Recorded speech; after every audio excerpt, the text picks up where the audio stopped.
আল্লাহ আমার রব, এই রবি আমার সব।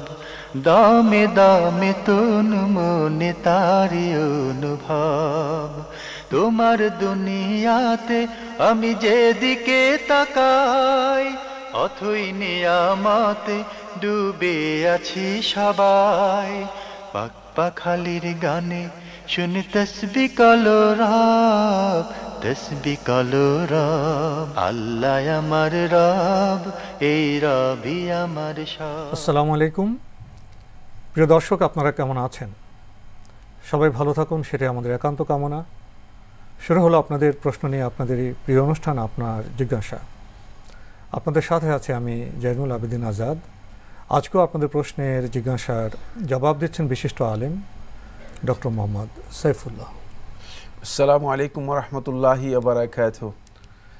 প্রিয় দর্শক, চলুন তাহলে জিজ্ঞাসার জগতে। আজকের প্রথম চিঠিটি পাঠিয়েছেন মোহাম্মদ এস.জি.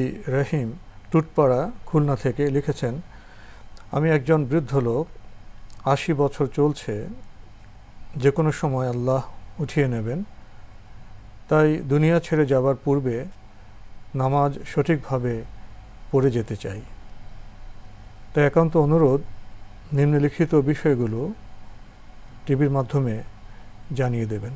১, আমরা যারা ইমামের পেছনে মুক্তাদি নামাজ আদায় করি, আমাদের কি প্রত্যেক রাকাতে সূরা ফাতিহা পড়তে হবে? না পড়লে নামাজ হচ্ছে কিনা, হবে কিনা? ধন্যবাদ, খুব সুন্দর ভূমিকা দিয়েছেন। আসলে মৃত্যু তো শুধু বৃদ্ধের জন্য নয়, মৃত্যু সকলের জন্য অবধারিত। যেদিন জীবন লাভ করেছে সেদিনই মৃত্যুর ব্যাপারটি নিশ্চিত হয়ে গিয়েছে। সুতরাং আপনি ৮০ বছর, আপনি হয়তো ধারণা করছেন যে আমি হয়তো আর বেশি দিন থাকবো না, কিন্তু কত ৮০-র আগেই ২০-১০-এই চলে গিয়েছে। তাই আপনি যে ভূমিকা দিয়েছেন, ভূমিকাটা মানে আমাদের কনসেপ্টে শুদ্ধ নয়। তারপরেও কোনো সন্দেহ নেই, এটি বয়সের অবস্থা এমনটাই যেটি আপনি বলেছেন। কিন্তু সত্যি কথা হচ্ছে, এই সংশোধন আমাদেরকে করতেই হবে। আমার আমল, আমার ইবাদত রাসূলুল্লাহ সাল্লাল্লাহু আলাইহি ওয়াসাল্লাম দেখানো সুন্নাহ অনুযায়ী হচ্ছে কিনা, যদি না হয় থাকে, তাহলে আল্লাহ রাব্বুল আলামিনের কাছে এটা গ্রহণযোগ্য হওয়ার কোনো সম্ভাবনা নেই। তো আল্লাহ সুবহানাহু ওয়া তাআলা কোরআনের মধ্যে স্পষ্ট করেছেন, ফাজআলনাহু হাবাআম মানসুরা, এগুলোকে বিক্ষিপ্ত তুলার মতো উড়িয়ে দেওয়া হবে, এগুলো কোনো মূল্য দেওয়া হবে না। তাই আমলগুলোর বিষয়টি আসলেই আমাদের কনফার্ম হওয়া দরকার প্রত্যেক ইমানদার ব্যক্তির জন্য। এটা শুধু আপনার জন্য নয়, ইবাদত করতে হবে সঠিক পদ্ধতিতে হচ্ছে কিনা, রাসূলুল্লাহ সাল্লাল্লাহু আলাইহি ওয়াসাল্লাম যে তরিকা দেখিয়েছেন সেই তরিকা অনুযায়ী হচ্ছে কিনা, নাকি আমি আসলে প্রবৃত্তি তাড়িত হচ্ছি, নাকি আমি কোনো ব্যক্তির পূজার মধ্যে চলে যাচ্ছি, কোনো ব্যক্তির বক্তব্যকে গ্রহণ করে ব্যক্তির অন্ধ আনুগত্যের মধ্যে চলে যাচ্ছি, সেটা আমাদেরকে কনফার্ম হতে হবে। খুব সুন্দর প্রথম যে প্রশ্নটি আপনি করেছেন সেটি হচ্ছে সূরা ফাতিহা পড়ার বিষয়টি। সূরা ফাতিহার পেছনে প্রত্যেক রাকাতে পড়তে হবে। সূরা ফাতিহার ব্যাপারে রাসূলুল্লাহ সাল্লাল্লাহু আলাইহি ওয়াসাল্লাম সহিহ বুখারী হাদিসের মধ্যে স্পষ্ট করে বলেছেন, লা সালাতা লিমান লাম ইয়াকরা বিফাতিহাতিল কিতাব, যে সূরা ফাতিহা পড়ল না তার নামাজই হলো না। তাই ইমামের পেছনে পড়েন, আপনি শুধুমাত্র মানে একাকী সালাত আদায় করেন, প্রত্যেকটি রাকাতের মধ্যেই সূরা ফাতিহা পড়া হচ্ছে উলামায়ে কেরামের বিশুদ্ধ অভিমত অনুযায়ী রুকন সালাতের, অন্যথায় তার সালাত প্রশ্নবিদ্ধ। আদৌ সালাত হবে কিনা, এক্ষেত্রে উলামায়ে কেরামের দ্বিমত রয়েছে। একদল উলামায়ে কেরাম বলেছেন তার সালাতই হবে না, যেহেতু রাসূলুল্লাহ সাল্লাল্লাহু আলাইহি ওয়াসাল্লাম হাদিসের মধ্যে বলেছেন লা সালাতা, তার কোনো সালাতই নেই। আর বাকি একদল উলামায়ে কেরাম বলেছেন যে সালাত তার হতে পারে, যেহেতু আলেমদের মধ্যে এই মাসআলা বা এই মানে বক্তব্যের ক্ষেত্রে এই বিষয়টি নিয়ে মতবিরোধ আছে। মতবিরোধের ক্ষেত্রে যদি কোনো ইজতিহাদকে অনুসরণ করে তার সালাত হতে পারে। কিন্তু আপনি এই আশঙ্কার মধ্যে, প্রশ্নের মধ্যে যাবেন কেন? সূরা ফাতিহা পড়তে আপনাকে নিষেধ করছে কিসে? কারণ আমি যদি মানে আমার এটা কনফিউশন তৈরি হয় যে আমার সালাত হবে কি হবে না, এই প্রশ্নের মধ্যে আমি যাব কেন? আমি তো সূরা ফাতিহা সালাতের মধ্যেই তো আছি আমি। সুতরাং সূরা ফাতিহা পড়াটাই হচ্ছে মূলত বিধান। এই জন্য আব্দুল্লাহ রহবি রহমতুল্লাহ বিষয় পড়ে যে কিতাবটি লিখেছেন, তিনি স্পষ্ট করে তার কিতাবের মধ্যে সুপারিশ করেছেন। তিনি বলেছেন যে সূরা ফাতিহা পড়াটাই হচ্ছে এখানে সমাধান। কারণ আপনি যদি সূরা ফাতিহা পড়েন, তাহলে যারা বলেছে সালাত হবে না, আপনার সালাত হয়ে যাবে তাদের মতে। আর যারা বলেছে সূরা ফাতিহা না পড়লেও সালাত হয়ে যাবে, তাদের মতে সালাত হয়ে যাবে। তারা তো নিষেধ করে না যে সূরা ফাতিহা পড়া যাবে না, যে সূরা ফাতিহা পড়লে সালাত হবে না। এই কথা রাসূলুল্লাহ সাল্লাল্লাহু আলাইহি ওয়াসাল্লাম হাদিসের বক্তব্যের পরিপন্থী, ধৃষ্টতা। সুতরাং সূরা ফাতিহা পড়লে সালাত হবে না, দুনিয়ার কোনো আলেম এই কথা ফতোয়া দিয়েছেন আমার জানা নেই, দুনিয়ার কোনো আলেম বলেনি। তাই আপনি সূরা ফাতিহা পড়লে আপনার সেই সমাধানটুকু সমস্যার সমাধান হয়ে যাবে। এবং আপনার সলাতের ব্যাপারে আপনি আর সন্দেহের মধ্যে থাকবেন না। সন্দেহ মুক্ত হওয়া হচ্ছে ইসলামের বিধান। এই জন্য ইবনে নুজাইম রাহমাতুল্লাহ আলাইহি তার আসবাব ও নাজায়ের মধ্যে উল্লেখ করেছেন। আরও অনেকেই, আমার মনে হচ্ছে আল কাওয়াইদুল ফিকহুল ইসলামীর মধ্যে, কাওয়াইদুল ফিকহুল ইসলামীর মধ্যে আমাদের ভারতবর্ষের সবচেয়ে উল্লেখযোগ্য নির্ভরযোগ্য আলেমদের মধ্যে একজন ছিলেন, তিনি হচ্ছেন মুফতি আমিনুল হাসান আল মুজাদ্দিদি। তিনিও তার কাওয়াইদের মধ্যে উল্লেখ করেছেন, সেটা হচ্ছে এই আল খুরুজু মিন আল খিলাফি আউলা। এটি হচ্ছে কায়দা, এটি হচ্ছে ম্যাক্সিম, এমন একটি কায়দা যে আল খুরুজু মিন আল খিলাফি আউলা, মতবিরোধ থেকে বেরিয়ে আসা এটা হচ্ছে উত্তম। যখন কোথাও মতবিরোধ দেখা দিবে, মানে মত পার্থক্য আছে, হবে কি হবে না, তাহলে হওয়াটাই আমাকে নিশ্চিত করতে হবে।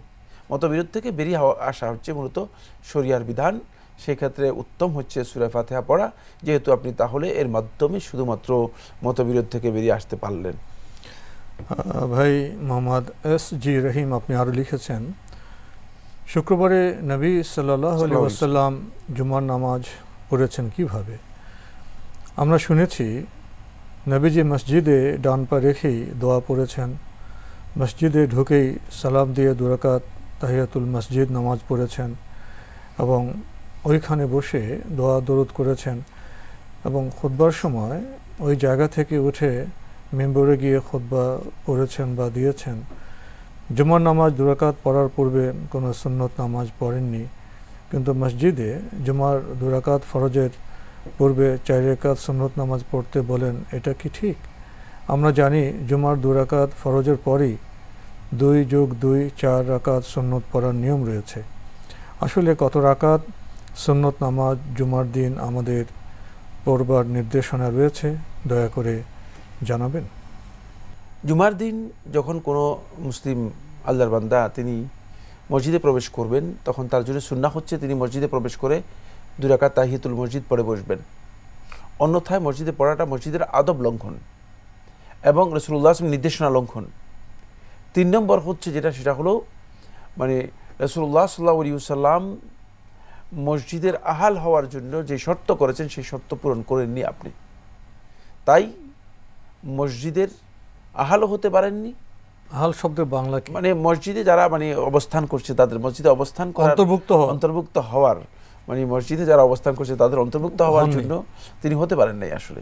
এই জন্য রাসূলুল্লাহ সাল্লাল্লাহু আলাইহি ওয়াসাল্লাম সেখানে নিষেধ করেছেন, ফালা ইয়াজলিস, সে যেন না বসে, সে বসবে না, হাত্তা ইউসাল্লি রাকাতাইন, যতক্ষণ পর্যন্ত 2 রাকাত সালাত আদায় না করবে। এটি একেবারেই সরাসরি লঙ্ঘন, হাদিসের পরিপন্থী কাজ। এরপরে তিনি অপেক্ষা করতে থাকবেন। এই অপেক্ষাটুকু পুরাটাই ইবাদতের মধ্যে, জিকির আজকারের মধ্যে, তিলাওয়াতের মধ্যে সম্ভব হলে তিনি সালাত আদায় করতে পারেন। যখন ইজা দাখাল আল ইমাম, যখন ইমাম এসে যাবে, তখন আর সেখানে কোনো নফল সালাতও নেই, নফল কোনো জিকিরও নেই। তখন সরাসরি ইমাম আসার পরে ইমাম সাহেবের কাজ হচ্ছে, ইমাম সাহেব তিনি খুতবার জন্য দাঁড়িয়ে যাবেন, খুতবার জন্য তিনি আসবেন। সূরা নাসাইর সহিহ হাদিস দ্বারা সাব্যস্ত হয়েছে রাসূলুল্লাহ সাল্লাল্লাহু আলাইহি ওয়াসাল্লাম যখন আসতেন খুতবার জন্য, তখন তিনি প্রথমেই খুতবার জন্য তিনি সালাম দিতেন। মসজিদে প্রবেশ করার সময়, এই কথা আপনার বর্ণনার মধ্যে এসেছে কিন্তু বর্ণনার মধ্যে ভুল আছে, এই জন্য আমি আর বললাম না। মসজিদে প্রবেশ করার সময় রাসূলুল্লাহ সালাম দিতেন, আবার তিনি যখন খুতবার জন্য দাঁড়াতেন, সূরা নাসাইর মধ্যে এসেছে রাসূলুল্লাহ সাল্লাল্লাহু আলাইহি ওয়াসাল্লাম কি করতেন, সালাম দিতেন। সালাম দিয়ে রাসূলুল্লাহ সাল্লাল্লাহু আলাইহি ওয়াসাল্লাম ইকামত দেয়া, আযান দেওয়ার জন্য সালাম দিতেন, মুক্তাদিরকে সালাম দিতেন। এরপর আযান দেওয়ার জন্য নির্দেশ দিতেন।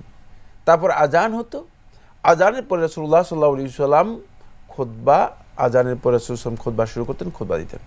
রাসূলুল্লাহ সাল্লাল্লাহু আলাইহি ওয়াসাল্লাম এখানে এর মাঝে কখনো মসজিদের মধ্যে 4 রাকাত কাবলাল জুমা নাম দিয়ে পড়েছেন, মর্মে কোনো বর্ণনা, সহিহ বর্ণনা পাওয়া যায় না। যে বর্ণনাটা কি নাসাই থেকে উল্লেখ করা হয় তাকে, আব্দুল্লাহ ইবনে মাসউদ রাদিয়াল্লাহু তাআলা থেকে, এটি মুনকার, গ্রহণযোগ্য নয়। এটা শুধু গ্রহণযোগ্য নয় যে তা নয়, বরং এর অনেকগুলো, যে যেমনিভাবে সনদের দিক থেকে বিতর্কিত, তেমনিভাবে রাসূলুল্লাহ সাল্লাল্লাহু আলাইহি ওয়াসাল্লাম আমল থেকে এটি বোঝা যায় না, প্রমাণিত হয়নি। তাই এই বক্তব্যটুকু শুদ্ধ নয়, বরং এর আগে মানে 4 রাকাত কাবলাল জুমার যে বিষয়টি বলা হয় তাকে, এটি সহিহ সনদে সাব্যস্ত হয়নি, সহিহ কোনো হাদিস আসেনি। যদি কেউ জুমার 2 রাকাত সালাত তিনি ফরজ সালাত আদায় করে থাকেন, তাহলে তার ফরজিয়ত, তার উপর যে আবশ্যকতা রয়েছে, অব্লিগেশন রয়েছে, জুমার নামাজ আদায় হয়ে গেল, এই জুমার সালাত এবং অব্লিগেশন আদায় হয়ে যাবে যদি 1 রাকাত সুন্নাত তিনি না পড়েন, 1 রাকাত সুন্নাত তিনি না পড়েন। কিন্তু এ নিয়ে বাড়াবাড়ি বিতর্ক করে অহেতুক মুসলমানদের মধ্যে একটা বিপর্যয় তৈরি করা, বাড়াবাড়ি করা, এবং সেখানে লোকেরা ইসলাম থেকে নিজেদেরকে মানে শেষ পর্যন্ত পরস্পরের মধ্যে মানে ঝগড়া বিবাদ করে একদল আরেক দলকে ইসলাম থেকে বের করে দিচ্ছে, খারিজ করে দিচ্ছে, কাফির বানিয়ে দিচ্ছে, এই কাজগুলো এই ভুল কাজগুলো না করে আমাদের দুই রাকাত সুন্নাত নামাজ তোমরা পড়তে পারবে। সেক্ষেত্রে তিনি যদি সুন্নাত নামাজ, নফল নামাজ পড়েন, তিনি সালাতের আগেও পড়তে পারবেন, সালাতের পরেও পড়তে পারবেন।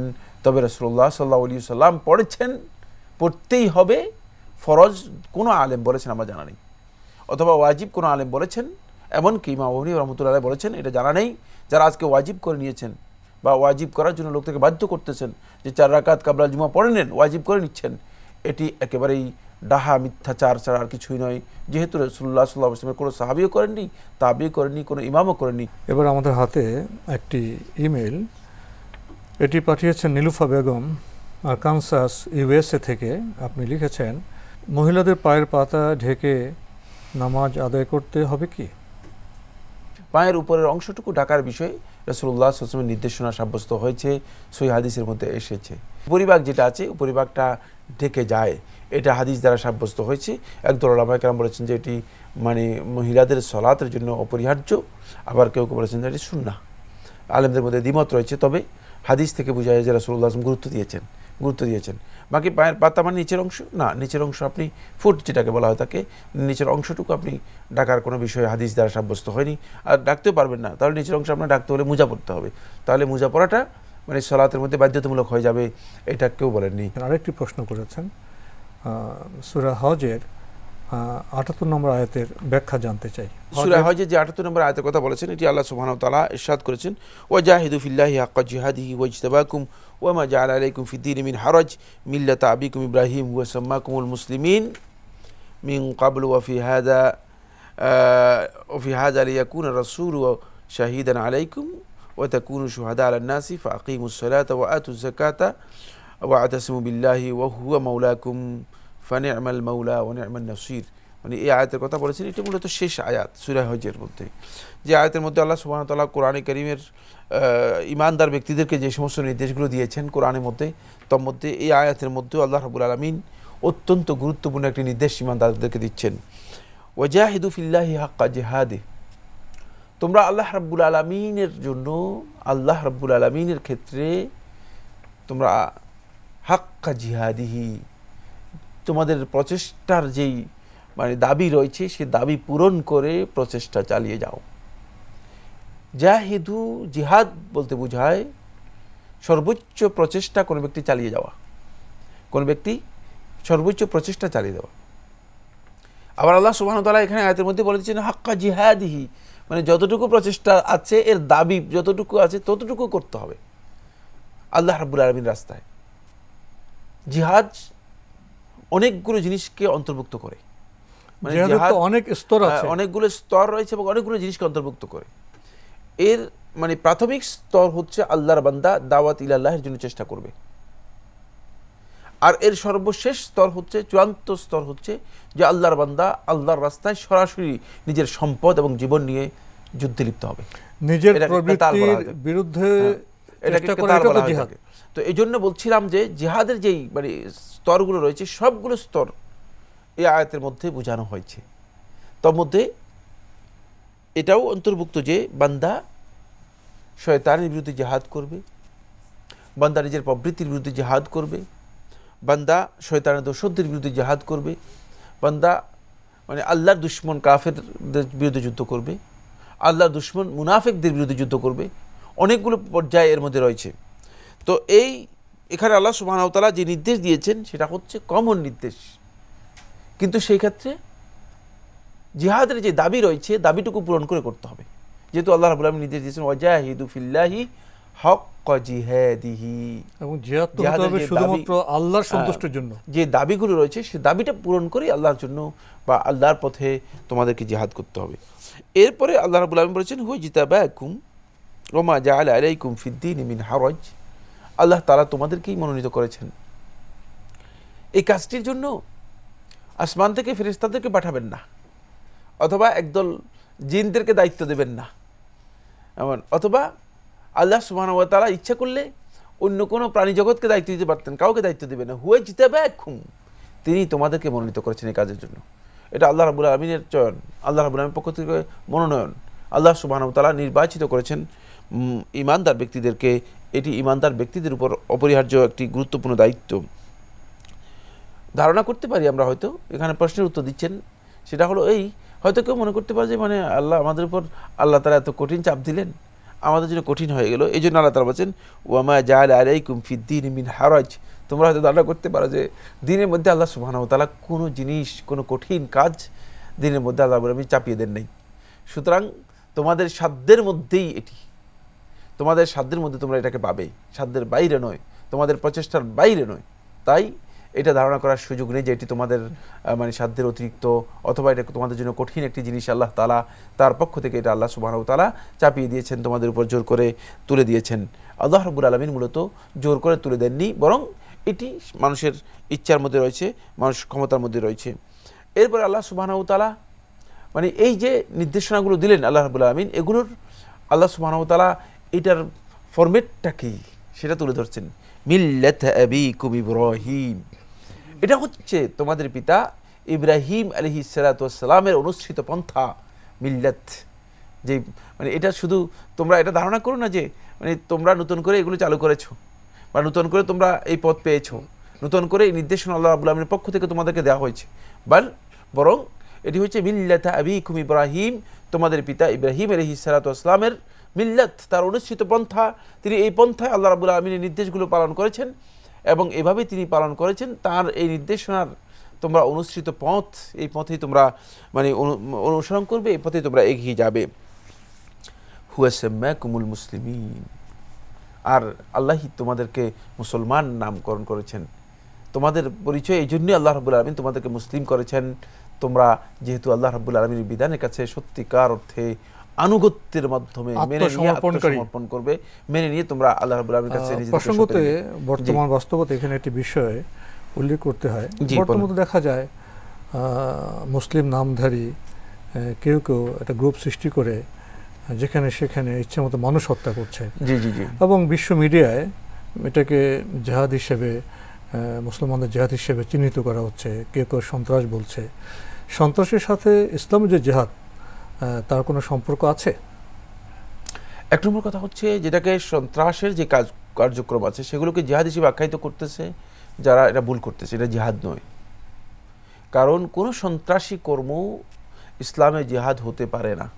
দ্বিতীয় নম্বর যে পয়েন্টটি সেটা হচ্ছে এই, ইসলাম কখনো মূলত সন্ত্রাসের সাথে ইসলামের সামান্যতম কোনো সম্পর্ক নেই। জিহাদ সন্ত্রাস নয়, জিহাদ হচ্ছে মূলত ইসলামকে বুলন্দ করার জন্য, আল্লাহর সন্তুষ্টির জন্য মূলত আল্লাহর বান্দারা মানে আল্লাহর রাস্তায় সর্বোচ্চ তারা যে কোরবানি করবে, যেখানে আর কোনো অপশান নেই, সুনির্দিষ্ট একটা নীতিমালার অধীনে, সুনির্দিষ্ট একটা নীতিমালার অধীনে এবং সুনির্দিষ্ট একজন মানে সরকার রাষ্ট্রের অধীনে, সেটা হচ্ছে জিহাদ। সন্ত্রাসকে মূলত জিহাদ হিসেবে দেখাচ্ছেন বা দেখানোর অপচেষ্টা করতেছেন। এখানে দুইটি কথাই আছে, অপচেষ্টা করতেছেন, এগুলো বিভ্রান্তি, এর মাধ্যমে মুসলিম উম্মার ক্ষতি করার জন্য চেষ্টা করা হচ্ছে। আমাদেরকে আরেকটু সচেতন, এবং অনেকে জেনে শুনে ইসলাম এবং মুসলমানদের কলঙ্কিত করার জন্য এগুলো ব্যবহার করে যাচ্ছেন। জি, তো আজকে আমাদের এখানে শেষ করতে হচ্ছে। আপনাকে অনেক ধন্যবাদ। আপনাকে অশেষ ধন্যবাদ। প্রিয় দর্শক, ইসলামের যে জিহাদ, তার লক্ষ্য হবে একমাত্র আল্লাহর সন্তুষ্টি। সেখানে ব্যক্তিগত কোনো চাহিদা আসতে পারে না, কোনো স্বার্থ আসতে পারে না। জিহাদ চেষ্টা, আত্মসংশোধন, সমাজ সংশোধন, সুন্দর হয়ে যাওয়ার প্রচেষ্টা, এবং চূড়ান্ত অর্থে তো জিহাদ যেটা নবী সাল্লাল্লাহু আলাইহি ওয়াসাল্লাম করেছেন, প্রয়োজনে যুদ্ধের মাঠেও ময়দানে জিহাদ করতে হবে, কিন্তু তার জন্য কর্তৃপক্ষ লাগবে। চিঠি লিখুন, প্রশ্ন পাঠান আমাদের ঠিকানায়। পরিচালক আপনার জিজ্ঞাসা, এনটিভি, বিএসসি ভবন, 7ম তলা, 102 কাজী নজরুল ইসলাম এভিনিউ, কারওয়ান বাজার, ঢাকা 1215। আপনারা ইমেলও করতে পারেন। আমাদের ইমেল অ্যাড্রেস আপনার জিজ্ঞাসা @ntvbd.com। প্রিয় দর্শক, আপনারা আমাদের এই অনুষ্ঠানটি এনটিভি অনলাইনেও দেখতে পারবেন। ভিজিট করুন www.ntvbd.com। দর্শক, আপনারা সবাই নিরাপদে থাকুন শান্তিতে। আসসালামু আলাইকুম। আমার রব, এই রবি আমার সব, দামে দামে তুন মনে তারি অনুভব। তোমার দুনিয়াতে আমি যেদিকে তাকাই, অথই নিয়ামতে ডুবে আছি সবাই। পাক পাখালির গানে শুনি তসবি কলো রাত।